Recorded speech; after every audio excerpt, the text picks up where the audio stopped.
علامہ ابن تیمیہ امت کا ایک ذہین ترین آدمی مقابلے کے لیے آتا ہے. اس کے بعد جب عقلیت کا دور آتا ہے اور ساری چیزیں عقل کے پیمانے سے ناپی جانے لگی تو اس وقت مولانا جلال الدین رومی رحمۃ اللہ علیہ مقابلے کے لیے آتے. اس کے بعد جب فلسفہ آگے بڑھتا ہے اور الہیات و طبیعت کی بحثوں سے آگے بڑھ کر سیاسیات اور انتظام میں جب داخل ہوتا ہے تو شاہ ولی اللہ صاحب دہلوی رحمۃ اللہ علیہ مقابلے کے لیے آتے ہیں. وہ حجت اللہ البالغہ لکھتے ہیں. یہ سب وہ افراد تھے جو آپ ہی کے مدرسوں نے دیے تھے، آپ کے ہی افراد تھے. اس کے بعد جب عیسائیوں کا حملہ ہوتا ہے تو مولانا رحمت اللہ کرامی مقابلے کے لیے آتے ہیں. آریوں کا جب حملہ ہوتا ہے تو مولانا قاسم صاحب نانوتوی مقابلے کے لیے آتے ہیں. اور جب مقابلہ ہوتا ہے نبوت پر، جب نبوت کی پوری عمارت کو ڈائنامیٹ کرنے کی کوشش کی جاتی ہے اور ختم نبوت پر حملہ ہوتا ہے تو اس وقت مولانا محمد علی منگیری رحمۃ اللہ علیہ اور مولانا انور شاہ کشمیری رحمۃ اللہ علیہ. اور اس کے بعد بھی آپ دیکھتے چلے جائیے کہ اس ملک میں بھی جب متبنہ بل آیا تھا تو مولانا قاری طیب صاحب رحمۃ اللہ علیہ مقابلے کے لیے آئے، مسلم پرسنل بورڈ کے صدر بن گئے. اس کے بعد جب شاہ بانو کا کیس آیا تھا تو مولانا ابو الحسن علی ندوی مسلم مسئلہ بورڈ کے صدر بن کر اس کے مقابلے کے لیے آئے تھے. اور آج بھی جب 3 طلاق کا مسئلہ پیش آیا، نتیجہ کچھ بھی ہو، دیکھو میرے بزرگوں اور دوستوں، میں آپ سے بڑی صراحت کے ساتھ کہہ رہا ہوں، کوششیں ہماری طرف سے ہوں گی.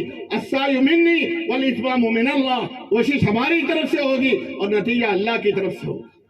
ہم تو آج بھی اپنی اولاد و آفات کو یہ وصیت کر کر جائیں گے تو اس ملک میں ناانصافی ہوئی ہے اور ہمارے مقدسات کو ہم سے چھینا گیا ہے. جب بھی انصاف کی حکومتیں آئیں اس وقت پھر تم انصاف کی لڑائی لڑنا اور اپنے مقدسات کو واپس لینے کی بات جانے کی پوری کوشش کرنا، یہ آپ کی اور ہماری ذمہ داری ہے.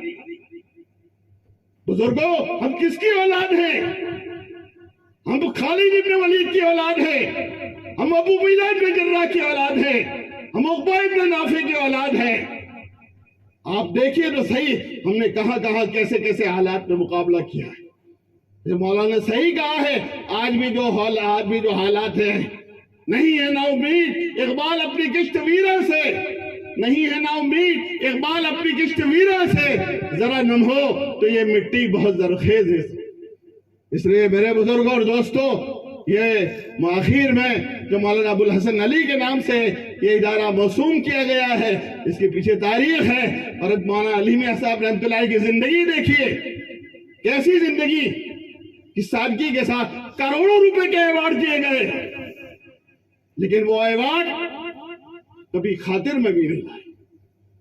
کروڑوں روپے کے ایوارڈ دیے گئے لیکن اس قلندر کے پاس اپنی خود کی گاڑی بھی نہیں تھی. کروڑوں روپے کے ایوارڈ دیے گئے لیکن اپنی جوتوں کی ٹھوکروں میں لائے، اب کبھی ادھر بیچ دیا، کبھی ادھر بیچ دیا، کبھی ادھر بیچ دیا. آج بھی جا کر آپ دیکھ سکتے ہو اس درویش کے گھروں کے، جا کر دیکھ سکتے ہو کہ ان کے درویش کے گھر آپ کو گواہی دیں گے کہ وہ مرد قلندر کیا تھا. بزرگوں، میرے بزرگوں اور دوستوں، آج بھی ہمیں ان کی سیرت کو زندہ کرنے کی ضرورت ہے. کیسے کیسے کہاں گئے، جہاں گئے جس جگہ پر گئے ہاتھوں ہاتھ لیے گئے. کتب خانے میں گئے اور کہا کہ آپ کے کتب خانے میں سب سے بہترین کتاب کون سی ہے؟ آپ ہی کی کتاب ماذا خسر العالم من ہدایت المسلمین، وہ پیش کر دی اس ناظر نے. مولانا نے کہا کیا تم نے کبھی اس کے مصنف کو دیکھا ہے؟ تو کہا نہیں. کہا آپ کے سامنے جو بیٹھا ہے وہی اس کا مصنف ہے. اس لیے میرے بزرگوں اور دوستوں، ابھی مولانا نے جو ہے دلوں کی صفائی کی طرف ہم سب کو متوجہ کیا. حقیقت میں ہمیں دلوں کی صفائی کی طرف بھی متوجہ ہونا ہے.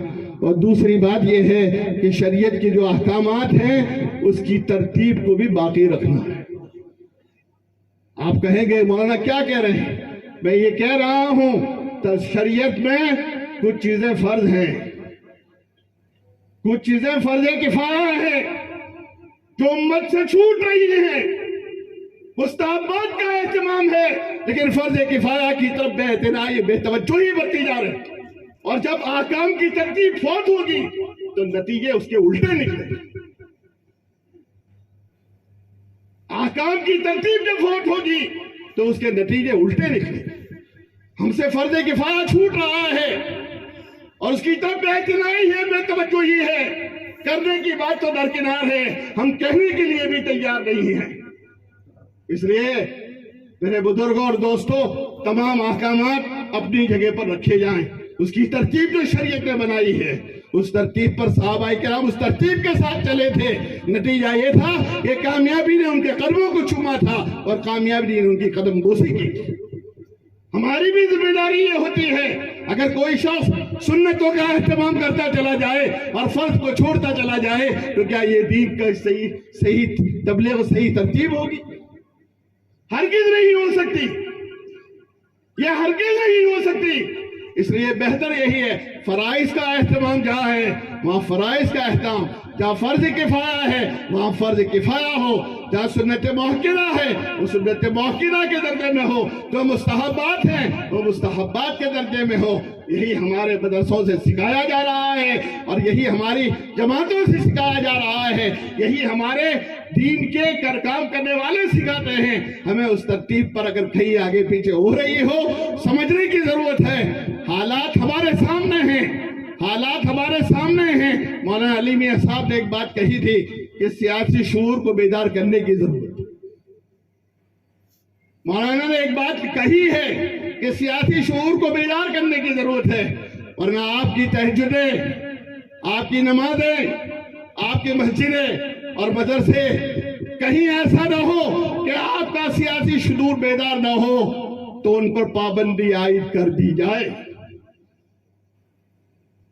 مولانا نے یہ بات صراحت سے کہی ہے کہ اگر سیاسی شعور ہمارے اس معاشرے کا بیدار نہ ہوا تو ہماری تہجدیں، ہماری نمازیں، ہمارے تقدسات، ہماری مسجدیں اور ہمارے مدرسے پابندی کی زد میں نہ آ جائیں. آج آپ دیکھ رہے ہو جن حالات سے ہم گزر رہے ہیں، اس لیے سیاسی شعور بھی بیدار کرنے کی ضرورت ہے اور اس اعتبار سے ہمیں بہت کچھ آگے بڑھنے کی ضرورت ہے. حالات ہمارے سامنے ہیں. فلسطین کا جو مسئلہ ہے مولانا نے بڑے درد کے ساتھ بات کہی.